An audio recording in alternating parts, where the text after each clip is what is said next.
No, no, no, no, no, no. All right, hey, real quick. So, no, everyone is talking about all these crashes, and it's kind of funny. I mean, hell, if one thing dips to the left or to the right, I guess that's what we're calling a crash now. Come on, stop it. All right, so I'm talking about the real estate game right now because that's what I specialize in. And I know that I think I kind of segued into telling you guys what I recently achieved. I just got nominated as director for the Realtors Commercial Alliance, which is here in South Florida. That covers the Broward, St. Lucie, and Palm Beach County areas. So kudos. So I think I get sworn in October. So that's really cool. And I'll be for 2022. And that's a 3-year term. Playing the commercial game that I love so much. It's not a game. It's really not a game at all. But I today I wanted to talk about what's going on and everyone talking about these crashes, and it's not a damn crash. Okay, what it is it's a correction. Okay, and I took some notes because I really wanted to target and dig in on exactly what's happening and what you guys need to pay attention to. I'm not real savvy with the whole throwing up video and throwing up little reels here and there, what other people are saying. I just get my notes and I write them, I pull up some sites, and I'm just delivering it to you guys. I try to keep it as straight to the point as possible without adding too much opinions like assholes. We all got them, right? So I just wanted to give you something to focus on so you guys, when you're looking right now, whether you're buying or you're in the situation of a forbearance, or whether you are a homeowner, a landlord, a renter, what is it that you're supposed to do? I'm sorry, guys, for my investors that own commercial real estate and stuff like this. We aren't touched in this game. They're like, hey, you wanted to play in the passive income, maybe for some it's active income game, go play ball. So we're not getting help. Our help was where everyone was scamming on that, what is the SBA money, and the EIDL and all that stuff, right? People buying Ferraris and stuff. All right, I get it. So anyway, for me, what I wanted to focus on was, I guess it's one topic at a time, and there's about 4 of them that are all collectively involved. The first one that I really wanted to touch on were the forbearances. Okay, the forbearances, right now, they're coming to an end, right? I think in this month, September, they are cutting it off for anyone applying for it. So if you are currently in it, you have a program going with your lender, and you want to do an extension, if you do qualify, you still can before the deadline in this month. I suggest you research and get that actual timeline of when the deadline is actually effective. After that, apparently, as far as we know today, there are none after that point. So you're going to be back in the rough again. And what does that mean? Well, I'm going to tell you what that means. Okay, you got a few options, right? One, you can refinance on your home if you meet the typical loan requirements to do a refinance, right? So that's, you have the money put aside, your credit's decent, you have the income, et cetera, et cetera, et cetera, to get that loan, right? If you don't meet those guidelines, I promise you, you're not getting that refinance, right? Or you can sell, list your property for sale right now, because like Jaspreet Singh says on his last video, I think, which was a few days ago, right now he's talking about the buyers and sellers, and he was talking about the supply and the demand, and he made it real clear right now. There's a lot of buyers, right? So because there's so many buyers, these sellers get to play the game, right? And they're upping prices. Well, that's all cut back now. There's going to be a lot more properties for sale than there are buyers, and now the buyers get to play the pick and choose game. It's when it's called a buyer's market. okay? And the sellers are going to try to compete and beat each other out, so they're going to have to start dropping those prices. This is what happens, right? So, or one of your other options is just let it go, just let it go, let it go, because foreclosure might be inevitable for you, right? And it's unfortunate. Sometimes you got to walk away, find a good agent that can get it sold. I actually have myself, not trying to solicit myself, but hey, I'll do it. I have quite a team of cash buyers that will buy your property and save you from your forbearance or your foreclosure. Sorry. Save you from your foreclosure so you can walk away from your property. You don't get a foreclosure under your name. Maybe even walk away with some cash in your pocket. My buyers will cover that balance with your loan and then figure out what they're going to do with the property after that. Whether they want to rent it back to you, which I don't know if they will, because if you weren't paying your bills, you probably won't pay your bills. I don't know. It's real is real, right? So they want to know.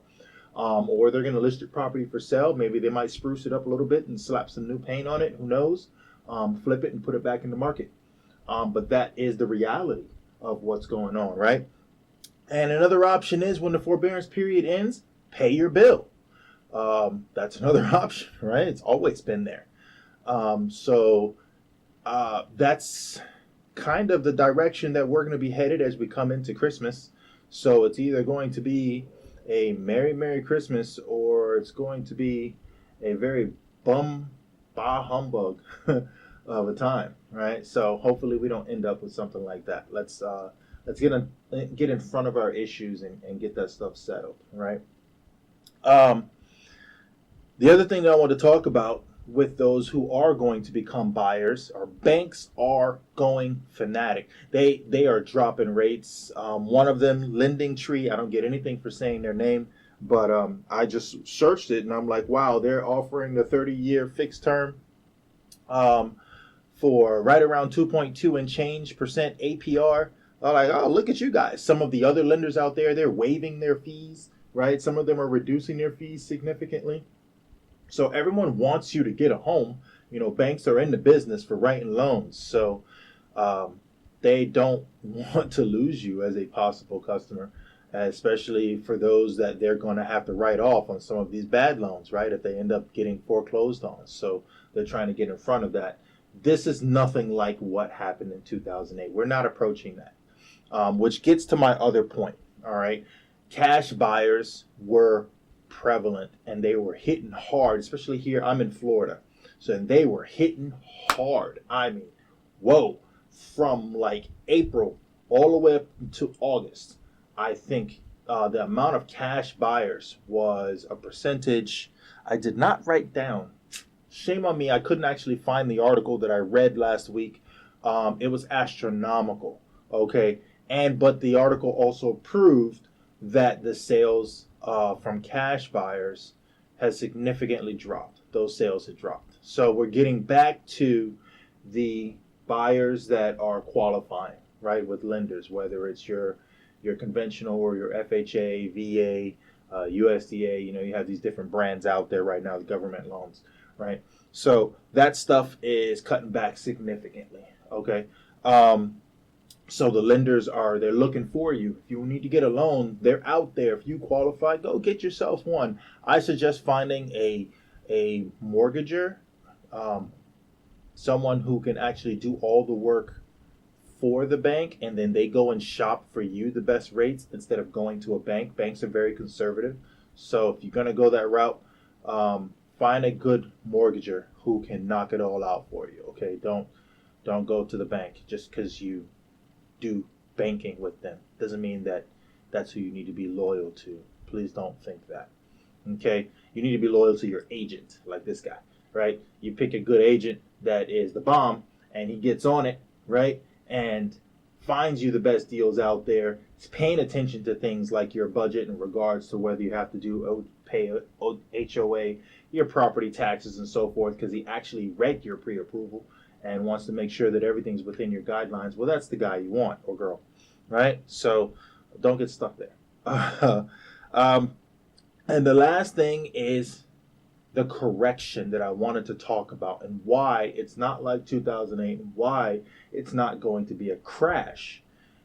Prime example, I've already seen in the past 2 weeks now, homes are slowly not appraising, right? One of them, my particular deal, I'm not going to tell you all the details about it as it is their private information, but I will tell you that the home didn't appraise by about $190,000 difference in gap, right?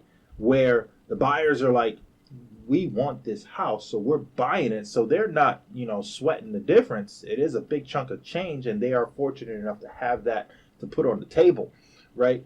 But this is what's happening. Okay, so that's part of what the correction is that the appraisers right now, they're like, nope, they're hitting the brakes on it.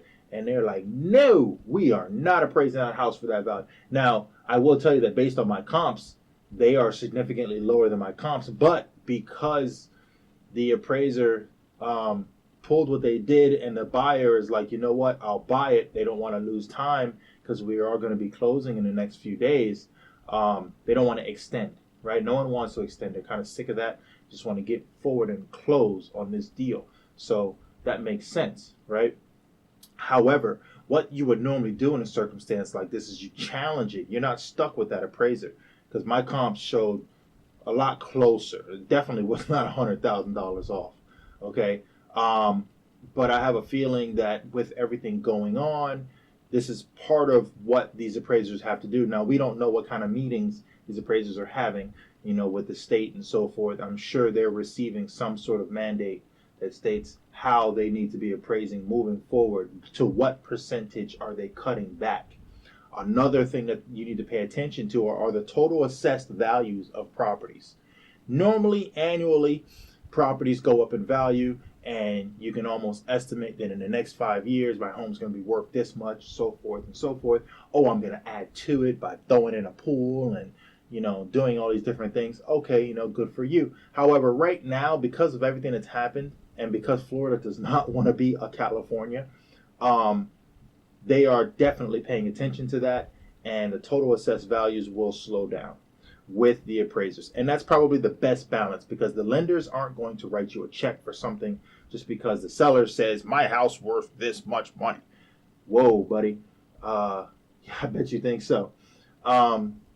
So sweat equity, unfortunately, doesn't count, right? So you pay too much for your marble. So in this case, that's what's going to happen. And that's how we're going to be able to even things out. So when you buy your house, you're happy, you're nice and cozy in your new home, and everything's gravy. So once again, guys, pay your bills, okay, or sell your home. Contact me. If you're out of state, I have contacts out of Florida as well that can help you get your home sold. If you're in a situation like that and you know that forbearance is coming to an end for you, and you know that the end game is not that you're going to be able to make that new payment coming out of your house or what the current payment was, and you know you're not going to be able to refinance and it's time to go, definitely reach out to me, or any agent that is savvy enough at that point. I can direct you in the right direction, and I'm sure there are plenty of other people that can too, but don't sit on your hands and let it happen to you, right? We don't want that. Nobody wants to be in a bad situation. When the holidays are coming, dude, let's not get stuck, having a horrible one. And that's really it. I'll talk to you guys later. I wanted to kind of get that in a nutshell. I hope that I threw some great knowledge at you. You know what I mean? I'll talk to you later.